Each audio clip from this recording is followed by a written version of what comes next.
지난 이야기. 토스카나 대공국에서 태어난 마리.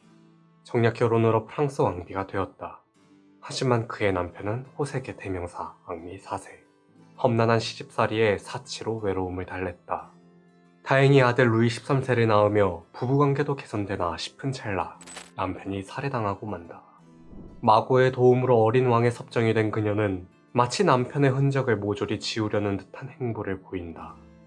콘치니를 중용하고 자녀들의 정략 결혼으로 대외 관계를 정리했으며 리슐리에를 정계에 입문시킴으로써 무소불위의 권력을 얻었다. 그 누구도 그녀를 막을 수 없을 것만 같은 순간 아들 루이 13세가 등장했다. 그는 어머니를 몰아내고 왕자를 차지한다. 그러나 마리는 리슐리에의 도움으로 계속해서 복귀했다. 어머니를 완전히 몰아내 절대 왕정을 이루고 싶은 루이 13세와 아들을 대신해 자신이 최고 권력자가 되고 싶은 마리. 그리고 그 둘 사이를 저울질하는 리슐리에. 세 사람의 불편한 동거, 그 끝은 어떻게 전개될 것인가.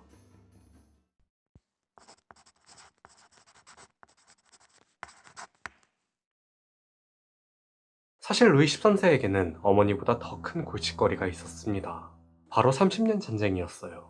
당시 신성로마 제국은 황제 루돌프 2세부터 마티아스 그리고 페르디난트 2세까지 반종교개혁 정책을 펼쳤죠. 특히 보헤미아 왕국은 페르디난트 1세 시절부터 합스부르크 가문의 핵심 지역이었으나 왕국의 대다수는 개신교를 믿어 이로 인해 엄청난 원성을 듣게 되었습니다.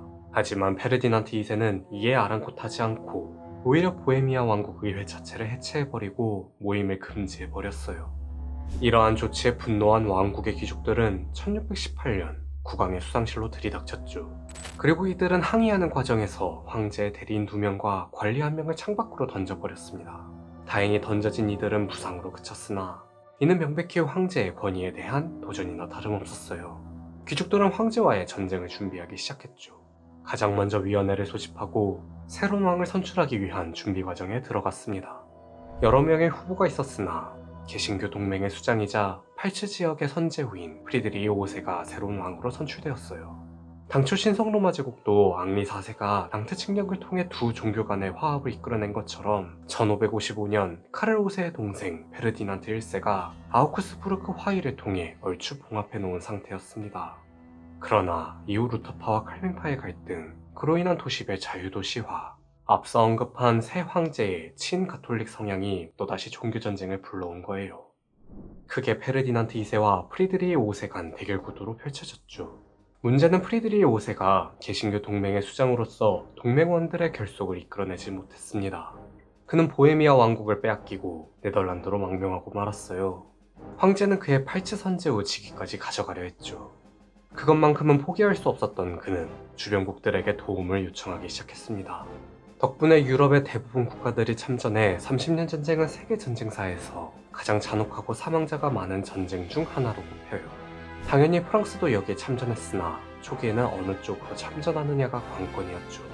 종교를 생각하면 가톨릭 국가이니 제국의 편에 드는 것이 맞지만 정치를 생각하면 그렇지 않았습니다. 뿌리는 같을지라도 의뢰 이후 국가끼리 사이가 좋을 수 없듯 프랑스도 이번 기회에 신성로마 제국이 망했으면 하는 바람이 있었어요. 그럼에도 마음 편히 개신교 편을 들 수만은 없던 게 또 다른 경쟁자 영국이 개신교 세력에 가담했으며 제국 내 개신교의 수장 프리드리히 5세가 엘리자베스 스튜어트의 남편이었죠. 그야말로 진퇴양난이었습니다. 일단 그는 가톨릭 세력에 가담하기로 결정해요. 본인도 어머니가 다시 점화한 종교 갈등을 수습해야 하는 입장이었죠. 무엇보다 자신이 그토록 바라온 절대왕정과 위군호는 결코 공존할 수 없었습니다. 루이 13세는 자신의 통치 기간 동안 두 가지 수건 사업을 진행합니다. 하나는 식민지 개척이었어요. 다른 국가들은 진작 해외 곳곳에 식민지를 마련했고 이를 통해 막대한 부를 얻고 있었으나 프랑스는 고작 뉴프랑스 정도에 못 미쳤죠. 늦은 만큼 부지런히 움직여야 했습니다. 그는 모로코를 거점 삼아 식민지 사업을 펼쳤어요. 그리고 아버지가 생전 심혈을 기울인 극동무역을 통해 일본에서 네덜란드와 경쟁했죠. 그의 또 다른 수건 사업은 절대왕정이었습니다. 그는 자신의 사업에 방해되는 위군호를 처단하고자 베아른 원정을 떠났고 나바라 왕국을 프랑스로 흡수했으며 몽펠리에 조약을 체결했어요. 그 과정에서 신복 달베르를 잃고 말았죠. 하지만 이 일을 계기로 그와 리슐레이의 관계는 급속도로 가까워집니다. 루이 13세는 그동안 그를 어머니의 측근이라 여겨 감시해왔어요. 그런데 알고 보니 그는 그저 자신의 책무에 열과 성을 다하는 참된 일꾼이었죠. 어느 날 그는 왕에게 다가가 절대 왕정을 바란다면 가장 먼저 위그노를 제압하고 이후 합스부르크 가문과 연을 끊으라 조언합니다. 당시 루이 13세는 위그노의 남은 잔당들을 척결하지 못해 골머리를 앓고 있었죠. 잔당들은 베아른에 이어 라로셸이라는 지역을 거점으로 삼고 있었는데요. 라로셸은 프랑스 서부의 항구 도시로 국내 최대 소금 생산지이자 세 손가락 안에 드는 인구 밀집 지역이었습니다. 말 그대로 경제적 요충지였어요. 루이 13세는 라로셸을 점령하기 위해 영국의 손을 벌렸으나 대차게 까였죠. 리슐리에는 이를 해결하기 위해 스페인과 비밀 강화를 체결하고 네덜란드의 선박을 임대하는 등 그의 고민을 해결해 주었습니다.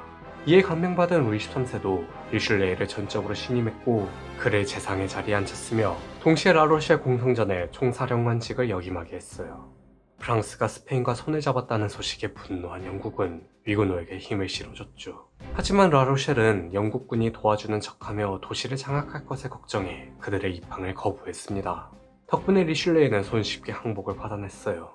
이 공산전으로 약 3만 명에 달했던 라로셸의 인구가 5천 명으로 줄어들었고 위그노는 신앙의 자유를 제외한 모든 권리를 박탈당했으며 그마저도 훗날 루이 14세가 공포한 퐁텐블로 칙령으로 인해 없어지고 말았죠.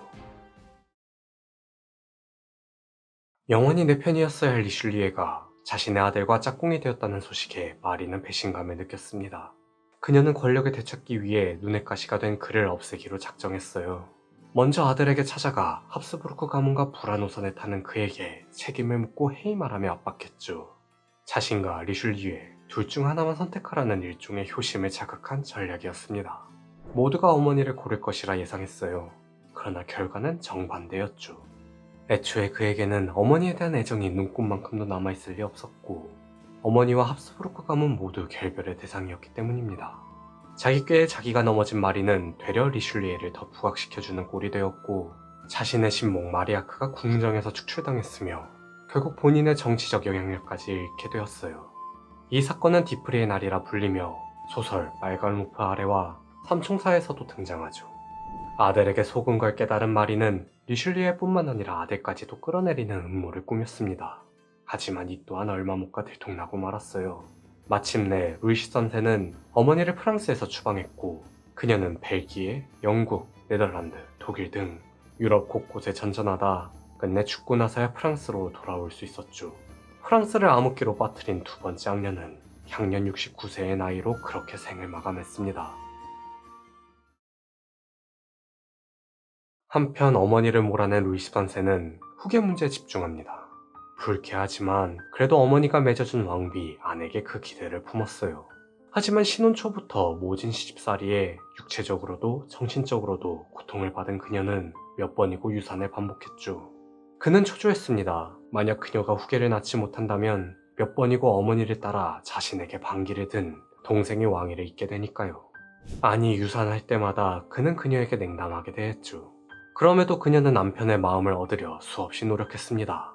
가장 먼저 남편이 자신의 가문을 싫어하는 걸 알기에 시집을 쪽에 데리고 온 시녀들을 모두 돌려보냈어요.